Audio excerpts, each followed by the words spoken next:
Hello friends, welcome to my channel. कैसे हैं आप लोग? आई होप कि आप लोग भी अच्छे होंगे। मुख्य सेविका भर्ती से संबंधित ये मेरा वीडियो है। पिछला वीडियो मैंने मुख्य सेविका भर्ती का जो बनाया था, मैंने आप लोगों को स्टेटस दिखाया था कि पार्वती देवी वाले में जो लिस्टिंग एप्लीकेशन लगा हुआ था उसकी सुनवाई है, 1 तारीख को मैटर लगा हुआ है। और मैंने ये भी बताया था कि अगर मेंशन होगा तो सुनवाई हो जाएगी। हालांकि मेंशन कराया गया था, लेकिन सेकेंड टाइम कोर्ट ही नहीं बैठी है। कहने का मतलब है कि लंच के बाद कोर्ट नहीं बैठी, इसकी वजह से सुनवाई नहीं हुई। अब इसमें मेरा और आपका कोई रोल नहीं है। कहने का मतलब है कि इसको आप किस्मत मान लीजिए या जो भी चीज़ें मानना है आप मान सकते हैं, लेकिन ये नहीं कह सकते कि ये मेरी वजह से सुनवाई नहीं हो रही या फिर किसी और पर्सन की वजह से सुनवाई नहीं हो रही है। जब कोर्ट ही नहीं बैठी लंच के बाद तो फिर इसमें क्या ही किया जा सकता है, क्योंकि क्या कहते हैं, मेंशन भी करवाया गया था, जबकि सीरियल नंबर तो पीछे था। मैंने पहले ही बता दिया था आप लोगों को, और मैंने ये भी बताया था कि जिसको कोर्ट आना है आ सकता है। अब रिजॉइंडर भी लग गया है। अब इस बार कोर्ट नहीं आई तो इसका ये मतलब नहीं कि कोर्ट नहीं आएगी। अब जल्दी जल्दी आपकी डेट लगती रहेगी। डेट इसलिए नहीं लग पा रही थी कि पार्वती देवी वाले में, क्योंकि रिजॉइंडर नहीं लगा था। तो रिजॉइंडर अब लग गया है, तो परेशान होने की जरूरत नहीं है। और जो आर के ओझा सर के यहाँ रिट पड़ी है, अब कहने का मतलब है कि जितनी भी रिटें हैं, चाहे सुनीता देवी की हो, मतलब जो 126 सीट से संबंधित है, और उसके बाद मतलब ये 126 सीट में जो सुनीता देवी की रिट है वो मेरे ही माध्यम से पड़ी है, इसलिए मैं बात कर रही हूँ। और उसके बाद पार्वती देवी वाली जो रिट है, जिसमें जूही मिश्रा मर्ज है, चाहे उस रिट की बात कर लीजिए, चाहे ज्योति वाली जो रिट आर के ओझा सर के यहाँ पड़ी है, चाहे उसकी बात कर लीजिए। तो अब ये श्योर हो गया है कि सारी की सारी सुनवाई कोर्ट नंबर 6 में ही होगी। कुछ लोगों का कहना है कि वो जज सही नहीं है, कुछ लोगों का कहना है जज सही है, लेकिन जब तक बहस नहीं हो जाती, सुनवाई एक भी नहीं हो जाती, तब तक हम कैसे समझ सकते हैं।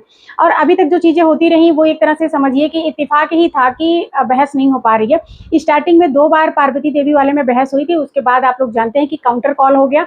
काउंटर कॉल के बाद अब रिजॉइंडर लगा है, तो रिजॉइंडर लगने के बाद अब सिर्फ सुनवाई और बहस ही बचा हुआ है। तो मेन जो चीज़ें थी वो आपके रिट में कंप्लीटली कंप्लीट हो चुकी हैं। कहने का मतलब है कि भर्ती एक है, तो मुझे नहीं लगता है कि ज्योति वाली जो रिट आर के ओझा सर के यहाँ पड़ी है कि उसमें भी काउंटर कॉल होगा। अगर होगा तो फिर देखा जाएगा क्या चीज़ें होती। वैसे तो होनी नहीं चाहिए, क्योंकि ये सारी चीज़ें कहीं ना कहीं कंप्लीट हो चुकी है, भले वो किसी और रिट में हुई हो, लेकिन सारी की सारी रिटें तो एक ही भर्ती से संबंधित है। तो यहाँ पर जो भी चीज़ें हो रहा है उसमें डिले हो रहा है, ये चीज़ मैं मानती हूँ। और मैंने स्टार्टिंग में ही आप लोगों को ये चीज़ कहा था कि ये हमने जुलाई और अगस्त में ही आप लोगों से क्लियर कर दिया था कि सुनवाई में समय लगेगा, आप लोगों को पेशेंस के साथ इसमें शामिल होना है। और ऐसा नहीं है कि मैंने किसी से झूठ बोला हो। तो आप लोग सोचिए कि आप लोगों की रिट जुलाई के बाद पड़ी है, यानी कि अगस्त में मैंने जो रिटें पढ़वाई है, लास्ट जुलाई या स्टार्टिंग अगस्त से है। तो इतना समय तो हो ही गया है, 6-7 महीने 8 महीने। लेकिन आप लोग भी जानते हैं कि कोर्ट में भैया बहुत चक्कर लगाने पड़ते हैं और इतने सारे मैटर होते हैं, क्योंकि हाई कोर्ट मेन आप लोग जानते हैं कि अपने यूपी का जो है प्रयागराज में है। तो पूरे यूपी का जितना मैटर होता है वो यहाँ प्रयागराज हाई कोर्ट में है। तो यहाँ बहुत ज़्यादा मैटर है, इसकी वजह से भी सुनवाई नहीं हो पाती है।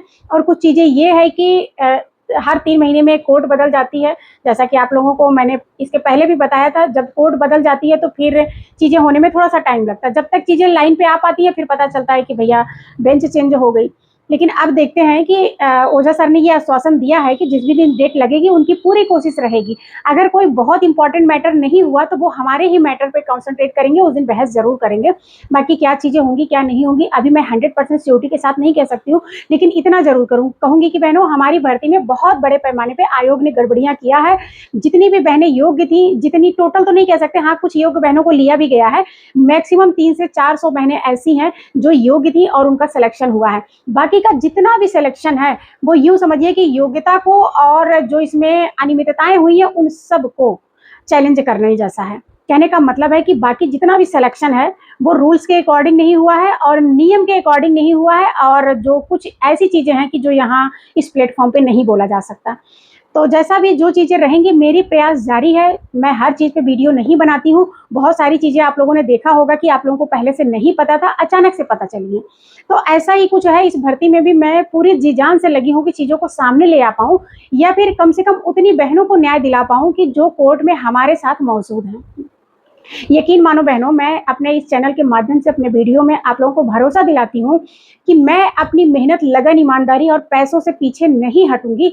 बाकी मैं भी कोई विधाता नहीं हूँ जो मैं आपकी किस्मत लिख दूँ। आपकी किस्मत में क्या चीज़ें होंगी क्या नहीं होंगी, आपकी मेहनत आपकी ज़िंदगी में कितनी सही साबित होगी, ये समय और जो परिस्थितियाँ चल रही हैं और जो आपकी लाइफ में चीज़ें हैं, ऊपर वाले ने क्या लिखा है, अगर ऊपर वाले का सच है, तो वो टाइम आने पे ही आप लोगों के सामने आएगा।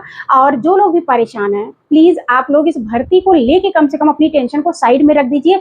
ये मान के चलिए कि आपकी किस्मत में होगा, आपने मेहनत किया है, अगर ऊपर वाला है, अगर सच में ऊपर वाला है, तो मैं ये मानती हूँ कि इसमें हर एक बहन के साथ न्याय ज़रूर होगा, हर एक बहन को जॉब ज़रूर मिलेगी, कम से कम उन लोगों को जो कोर्ट में हैं। अभी हाल ही में राजस्थान का एक मैटर था, एसआई को लेके जजमेंट आया है, अभी 3-4 दिन पहले, आप लोग चाहें तो उस जजमेंट को सर्च कर सकते हैं, एसआई के ऊपर है। तो उसमें कोर्ट ने स्पष्ट किया है, हालाँकि वो जजमेंट सुप्रीम कोर्ट में एक जो 72,825 का मैटर चल रहा है, उसमें भी उसको लगाया गया है। इसकी वजह से मुझे उसके बारे में अच्छे से पता है, तो मैं आप लोगों को बता दूँ कि यहाँ उन सब चीज़ों को ध्यान में रखते हुए जो कोर्ट का कहना है वो ये है कि जो लोग सोए हुए हैं उनको हम घर जाके न्याय थोड़ी ना देंगे। जो लोग अपने अधिकारों के प्रति सजग हैं, अपने अधिकारों के लिए लड़ रहे हैं, न्याय उन्हीं को मिलना चाहिए। तो इस बेस पे जो जजमेंट आया है उसके आधार पे ये मैं श्योरिटी के साथ कह सकती हूँ कि जितनी बहनें कोर्ट में हैं उन सबके साथ ज़रूर न्याय होगा। बस समय का इंतज़ार करें, थोड़ा-सा धैर्य बनाए रखें और जैसी चीज़ें चल रही हैं, चलने दीजिए, क्योंकि कुछ चीज़ों पे हमारा और आपका बस नहीं चलता है।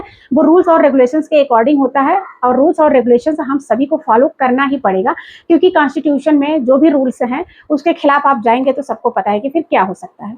तो ये मेरा आज का वीडियो था। फिर से कहूँगी कि प्लीज़ पेशेंस बनाए रखें, अपनी मेहनत पे भरोसा रखें और ऊपर वाला है, जिस रूप में आप मानते हैं, तो उसके ऊपर भरोसा रखें। अगर वो है, तो वो ज़रूर देख रहा है कि आप योग्य होते हुए भी बाहर हो और आप अपने अधिकारों के प्रति सजग हो, अपने अधिकारों के लिए लड़ रहे हो, तो फिर आपको न्याय मिलना चाहिए। आपको आपका हक जो है कोर्ट के माध्यम से ज़रूर मिलेगा, बस ऐसा मेरा भी विश्वास है। और अगर आप लोग भी विश्वास करते हैं, तो कम से कम एक लाइक ज़रूर करिएगा अगर आप लोगों को मेरी बातें ये समझ में आई और आप लोग मेरे साथ हैं।